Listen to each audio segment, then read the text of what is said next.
Sit back, I'm about to sit back, sit back, I'm about to begin. Sit back, I'm about to begin. When I saw the Chiefs move up with the Bills, I'm gonna be honest with you guys. I felt like right then and there, no matter what happened, the Chiefs already won that pick because it's the Bills that the Chiefs traded with again. And we know that history always seems to supply itself with an LOL that follows this, with the Bills letting the Chiefs trade up ahead of them. Because we know the last time the Bills let the Chiefs do that, they got the greatest quarterback who's ever lived in Patrick Mahomes at number 10 overall in the 2017 draft. So the Bills have definitely helped the Chiefs in more ways than one over these last several years. But I was a little concerned about this one at first because I didn't think that the Chiefs were trading up 4 spots, that they were trading up for an offensive lineman.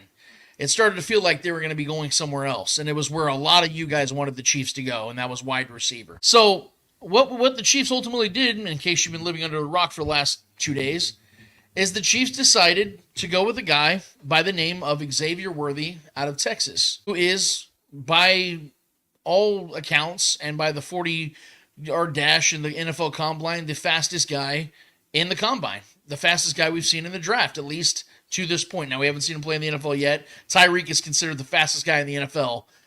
Maybe Xavier Worthy becomes that. And a lot of people were really excited about this pick. And I can understand why. Because, to a degree, wide receiver is a need for this team. The Chiefs needed to get a wide receiver. I said I'd like to see the Chiefs go and double dip at the wide receiver position because it's so deep in this draft that they could do that in the middle of this draft. 2nd, 3rd, 4th round picks, go and get a couple wide receivers. You still get some value picks, and we're seeing that happen as we're doing the show right now. Guys that I didn't think were going to fall this far back, fell this far back. And that could have been the Chiefs. But they decided, you know what, this is a guy that we were hell-bent on. Again, I see the positives in it. But I'm somebody, and if anybody's been following our work here, or me on Twitter for any length of time, you know that I'm going to give you the absolute truth. You guys know that I'm not going to sugarcoat things. I'm not going to tell you guys. I'm not just going to jump on the bandwagon and say, well, everyone else likes the pick, so therefore I'm going to. And I'm a little worried about this pick. Xavier Worthy is a very fast guy. He looks like a playmaker. He looks like a guy that would fit this offense beautifully. And maybe that is what he becomes. And you know what? Before I say anything else, I hope he does. I hope Xavier Worthy becomes an absolute superstar. I hope he becomes a top 5, top 2, top 1 wide receiver in this offense. I hope he becomes a record-breaking player in this league. I truly mean that. I would love nothing more for them for the next 10 years for him and Patrick Mahomes to just wreak hell upon this league. I want it to happen. I am rooting for him. I am rooting for this pick to work out to the fullest degree. Clearly, Brett Veach wanted him because I don't believe he was going to be picked before 32. I believe he was going to fall to 32. But the Chiefs wanted to make sure that he felt that they went and got him 4 spots ahead of where they were sitting. But the reason I'm worried, guys, is because of the fact that, for one, I don't believe that wide receiver is going to stand by this. I don't believe that wide receiver is the biggest need for the Chiefs. And I'll be honest with you guys, I don't think that Xavier Worthy at the time was the best receiver on the board. You look at some of the guys that were still there, Trevor, when the Chiefs went to 28, guys that were still on the board. Xavier Legette, Ricky Pearsall, Ladd McConkey, Adonai Mitchell, A.D. Mitchell, Keon Coleman, Jalen Polk, Jalen McMillan, Troy Franklin, Brendan Rice, Roman Wilson, Javon Baker, Devontae Walker, all guys that I was a little bit bigger on. Now, some of these guys fell down further on the board. We've seen time and time again, every single year it seems, guys fall down and they become stars. It doesn't matter what round they're in. So I'm not going to sit here and worry about where guys went. These are just guys that I was bigger on because these are bigger, stronger, more physical receivers, which is more of the type that I like, preferably. That's why I liked the Rashee Rice pick initially, because he was a bigger receiver. It's a little bit different than what Brett Veach wanted. And the problem I had with this is the fact that there are similarities to former massive busts when it comes to Xavier Worthy. And I think a lot of people got happy about this pick, Trevor, for one, what I was just saying. The trading with the Bills amplified it. I think that no matter where the Chiefs went or who they took in that pick, people were going to be stoked about it because they got the Bills. Yeah. Oh, we got them again. Like, I even felt that way. I was like, man, the Bills are never going to learn. They're going to really let the Chiefs go and get the player they want. They're just never going to learn. I think that was the biggest reason why people were so stoked about this. But I think the other big reason why this happened, Trevor, why so many people were happy about this pick, is because of the Combine. I'm not saying that Xavier Worthy wasn't a name before the Combine. He became a household name in Kansas City after the Combine. Yep. Once he broke John Ross's record, I could not, every time I scrolled down my timeline on Twitter, it was Xavier Worthy this, Xavier Worthy that from Chiefs fans. Everybody was mocking Xavier Worthy to the Chiefs. Now, they were right.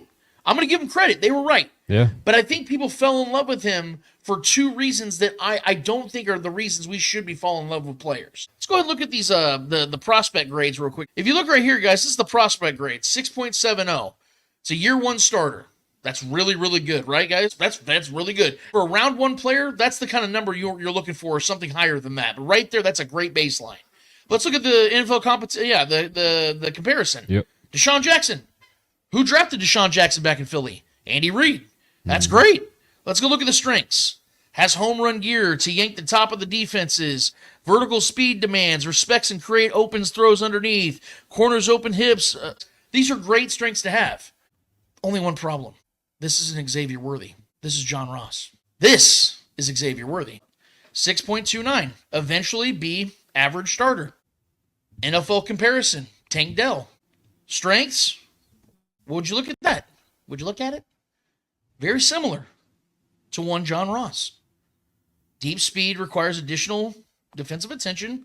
So basically, he's a burner that creates speed or creates space down the field and is an exciting boomer bust type of player. I think a lot of people forget something, guys, that just 6 drafts ago, John Ross wasn't just a first-round pick. He was a top 10 pick. And he wasn't just a top 10 pick. He went the pick before Patrick Mahomes. He was a higher touted player than Xavier Worthy is now. Again, this isn't me saying that he's going to become John Ross. This is me contextualizing my worry with this pick. Being a guy who was 165 pounds, who might be a burner, who might be fun and exciting and all these things. But guys, he graded lower than a guy who was one of the biggest busts in the history of the NFL. And the reason I make the comparison is because of the fact that why his draft stock shot up, especially in Kansas City, the moment he broke whose record at the Combine? John Ross's. And if you look at the fastest 40 times, fastest 40 times by wide receivers in Combine history, it isn't just John Ross that I'm worried about. Look at the rest of these guys. The rest of these names on this list that came close to breaking the record or one time held the record, none of these receivers in their NFL careers had a 1,000-yard season, and none of them had a 10-touchdown season. So before we put Xavier Worthy in a Chiefs uniform, we have to consider the fact that speed doesn't make you a legitimate NFL wide receiver. And why I'm bigger on having bigger, more physical wide receivers, let's look at this list. These are just a few wide receiver ones I pulled up that are in the NFL right now. Devontae Adams, 6'1", 215. Justin Jefferson, 6'1", 195. Tyreek Hill, the exception to the rule, so we'll give it to him. 5'10", but he weighs 191 pounds. CeeDee Lamb, 6'2", 200. Jamar Chase, 6', 201. A.J. Brown, 6'1", 226. Amon-Ra St. Brown, 6. So let's go down this list, guys. At least 5'10" to 6'1", 6'2", 190 to 220-plus pounds. If you're drafting a wide receiver in the first round, I have to believe you believe he's going to be a wide receiver 1. You look at these numbers, and he's already against that. Since 1984, only one wide receiver that weighs less than 170 pounds has had a 1,000-yard season. And since 1984, only 3 wide receivers that weigh less than 180 pounds had a 1,000-yard season in the NFL. And 2 of them was Devontae Smith, who's a former Heisman Trophy winner. So unless you're telling me that Xavier Worthy is the next Devontae Smith, it's hard for me to imagine that he's going to be that guy right now. Now, again, this isn't me trying to tell you guys he's going to become these things. He's a bust. He sucks. This is a horrible pick. I'm just sitting here saying that I'm reserving my right to be prepared for what could be. Because if we're being honest here, guys, and you guys know, I credit Brett Veach for his draft prowess all the time. At offensive line, dude's been crushing it. Defense, been crushing it. We know this dude is drafted really well at a lot of positions, running back as well. And he's the guy that got the Chiefs to pay attention to Patrick Mahomes back in 2017. But where has he struggled? If we're going to be real here, when it comes to one position in particular that he has drafted and has missed more times than he's hit, where has it been? It's been wide receiver. And I think that Brett Veach has fallen in love with he's almost like he's become obsessed, and he almost can't help himself with trying to go and get that splash, that big time, holy shit player at wide receiver. Dynamic player. It's like me. Like, I have no problem. I've never smoked cigarettes in my life. Okay? I have no problem not drinking a bunch. I've never been an alcoholic in my life. But you know what I can't resist, Trevor? Someone puts a bunch of donuts right in front of me. Anything baked goods, cinnamon rolls, fried chicken, macaroni and cheese. I'll tear that shit up. I'll close a buffet down. You don't look like this for an accident, guys. You gotta really put in the work. So I think Brett Veach, this is his macaroni and cheese. This is his donuts.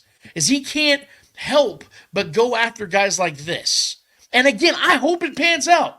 Just like we hoped that Sky Moore did. He traded multiple picks for Kadarius Toney. Similar assets, similar skill sets, guys that you're hoping can become those dynamic players that haven't done it yet and never probably will. Hopefully Xavier Worthy is the one that breaks the mold. But right now, if I'm giving this a letter grade, Trevor, and I'm going to give it one, I'm giving it a C. Because they traded up into the first round when they didn't have to, and he's an undersized receiver that I have a lot of concerns about. That's why I have him right down the middle. I'm just giving it a C.